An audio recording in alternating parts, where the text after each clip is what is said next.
오늘 함께 읽으실 말씀은 마태복음 17장 1절에서 13절까지 말씀입니다. 엿새 후에 예수께서 베드로와 야고보와 그 형제 요한을 데리시고 따로 높은 산에 올라가셨더니 그들 앞에서 변형되사 그 얼굴이 해같이 빛나며 옷이 빛과 같이 희어졌더라. 그때 모세와 엘리야가 예수와 더불어 말하는 것이 그들에게 보이거늘 베드로가 예수께 여쭈어 이르되 주여 우리가 여기 있는 것이 좋사오니 만일 주께서 원하시면 내가 여기서 초막 셋을 짓되 하나는 주님을 위하여 하나는 모세를 위하여 하나는 엘리야를 위하여 하리이다. 말할 때에 호련히 빛난 구름이 그들을 덮으며 구름 속에서 소리가 나서 이르시되 이는 내 사랑하는 아들이요 내 기뻐하는 자니 너희는 그의 말을 들으라 하시는지라. 제자들이 듣고 엎드려 심히 두려워하니 예수께서 나와 그들에게 손을 대시며 이르시되 일어나라 두려워하지 말라 하시니 제자들이 눈을 들고 보매 오직 예수 외에는 아무도 보이지 아니하더라. 그들이 산에서 내려올 때 예수께서 명하여 이르시되 인자가 죽은 자 가운데서 살아나기 전에는 본 것을 아무에게도 이르지 말라 하시니 제자들이 물어 이르되 그러면 어찌하여 서기관들이 엘리야가 먼저 와야 하리라 하나이까? 예수께서 대답하여 이르시되 엘리야가 과연 먼저 와서 모든 일을 회복하리라.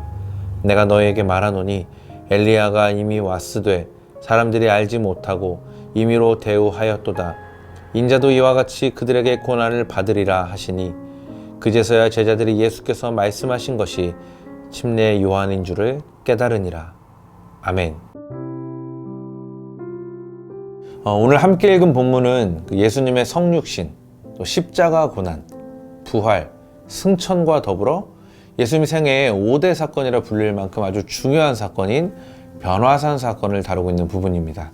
사실 이 사건은 바로 어제 16장 21절 이하에서 우리가 함께 나눴던 예수님의 순환에 대한 첫 번째 예고의 말씀을 듣고 엄청난 혼란과 불안에 사로잡혀 있었던 제자들에게 자신이 비록 당장은 잠시 고난받고 또 죽게 될 거지만 궁극적으로는 다시 부활하고 승천함으로써 영원한 승리자, 위너가 될 것을 예시함으로써 그들에게 다시금 용기와 위로를 주셨던 사건이란 점에서 큰 의미가 있다고 볼 수가 있겠습니다.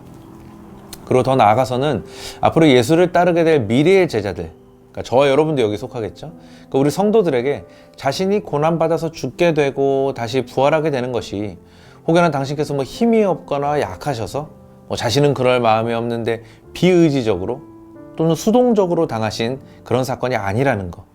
그리고 예기치 못한 우연히 일어난 그런 사건들의 연속도 아니라 예수님 당신께서 이미 그 모든 과정을 다 하시고 우리를 구원하시기 위해, 그러니까 저와 여러분을 살리시기 위해 스스로 당하신 사건이라는 것을 명확하게 보여주기 위한 사건으로도 이해해 볼 수가 있겠습니다.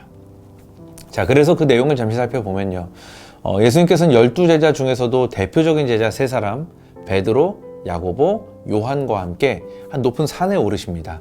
바로 이 산에서 두 가지 놀랄만한 현상들이 일어나게 되는데요. 먼저 하나는 예수의 형체가 해와 같이 빛나는 모습으로 바뀌게 된 것이고, 또 다른 하나는 하늘로부터 하나님의 아들인 예수의 말씀을 들으라는 음성이 들린 것이었습니다. 여기서 변화된 예수님은 율법서의 대표격인 모세, 그리고 예언서의 대표격인 엘리야와 함께 대화하시는 아주 신비하고 상징적인 모습으로 나타나시는데요.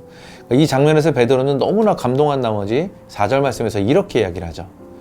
주여 우리가 여기 있는 것이 좋사오니 만일 주께서 원하시면 내가 여기서 초막 셋을 짓되 하나는 주님을 위하여 하나는 모세를 위하여 하나는 엘리야를 위하여 하리이다. 아멘. 언뜻 보기에는 굉장히 감성적이고 멋들어진 고백인 것처럼 보이지만 사실 이 고백은 어떻게 보면 베드로가 예수님을 여기 나오는 나머지 그 두 사람 모세와 엘리야와 동등한 수준, 같은 레벨로 인식하고 있다는 것을 보여주고 있는 겁니다. 그렇죠? 자, 그러자 바로 이때 하늘로부터 아주 분명한 음성이 들려옵니다. 5절 말씀. 말할 때에 호련히 빛난 구름이 그들을 덮으며 구름 속에서 소리가 나서 이르시되 이는 내 사랑하는 아들이요 내 기뻐하는 자니 너희는 그의 말을 들으라 하시는지라. 아멘. 여러분, 이거가 거의 비슷한 음성이 하늘로부터 들린 적이 이미 한번 있었죠. 네, 예수님께서 요한에게 침례를 받으시고 물에서 올라오시던 바로 그때, 그러니까 마태복음 3장 17절에서 거의 똑같은 음성이 들렸었죠. 근데 오늘 이 장면에서는 여기에 조금 더 덧붙여서 아주 중요한 명령의 말씀이 추가됐으니 너희는 그의 말을 들어라입니다. 그러니까 지금 실제로 굉장히 위대한 신앙의 인물들인 모세와 엘리야가 예수님과 함께 나란히 서 있지만 이 가운데서도 오직 한 분, 예수님만이 하나님께서 이 땅에 보내신 그분의 아들, 메시아, 온 인류의 유일한 구원자로서 진정한 권위를 가진 분이라는 것. 한마디로 그들과는 급이 다르다는 것. 이걸 지금 누가 증거해 준 거죠? 네, 하늘에서, 저 하늘에서부터 온 음성을 통해 우리에게 분명하게 알려주고 또 직접 보증하신 겁니다. 이 사실을 꼭 기억하는 여러분 되시기를 예수님의 이름으로 축복합니다. 자, 그런데 이 장면을 마무리하시고 산에서 내려오실 때 예수님께서 뭐라고 말씀하시죠? 인자가 죽은 자 가운데서 살아나기 전에 본 것을 아무에게도 이르지 말라. 그러니까 즉 지금 제자들이 산 위에서 본 것을 주님께서 앞으로 고난당하시고 십자가에서 죽으셨다가 다시 부활하는 그때까지는 절대로 다른 사람들에게 알리지 말라고 명령을 하고 계신 겁니다. 왜 그러셨을까요? 왜 본 것을 말하지 못하도록 제자들의 입단속을 시키셨을까요? 정답은 이겁니다. 앞으로 있을 정말 중요한 일을 그르치지 않기 위해서. 요즘 계속해서 마태복음 말씀 함께 묵상하고 계신 분들은 더 잘 아시겠지만 지금 안 그래도 예수님께서는 백성들이 자신을 정치적인 메시아로 오인하고 있는 것 때문에 모든 것이 좀 조심스러운 상황이셨습니다. 그렇죠? 그래서 지금 이런 분위기, 이런 상황 속에서 막 변화산에서 일어난 이 놀라운 사건이 지금 세상에 막 알려지게 되면 그렇다간 자칫 예수님께 있어서 가장 중요한 일, 그러니까 최종적인 목표, 그가 이 땅에 오신 그 궁극적인 이유와 목적, 정작 그것을 이루어 가신 데에 혼란을 줄 수 있겠다. 그러니까 괜히 불필요한 상황을 만들 수도 있겠다라고 생각을 하셨던 겁니다. 그래서 이렇게 말씀을 하신 거죠. 너희들 지금 본 거 아무리 좋은 것 같아 보여도 아직은 절대로 알리면 안 된다. 적어도 내가 고난받아 죽고 다시 살아나는 그때까지는 진짜 안 된다. 그때까지는 꾹 참아야 된다. 기다려야 된다. 사랑하는 청년 여러분, 저는 오늘 예수님의 이 말씀이 저와 여러분에게도 거룩한 하나님의 음성으로 들려지기를 예수님의 이름으로 축복합니다. 우리도 신앙생활을 하다 보면 하나님의 영광을 보게 되는 때가 있습니다. 그러니까 놀라운 은혜와 축복을 받아서 귀한 경험을 하게 되는 때가 분명히 있으실 겁니다. 자, 그런데 이럴 때 우리가 잊지 말아야 할 것은 뭐라고요? 그건 바로 지금 이 일을 통해 하나님께서 궁극적으로 보기 원하시는 것은 과연 무엇일까? 그러니까 지금 이 일을 나에게 보이시는 하나님의 목적은 과연 어디에 있을까?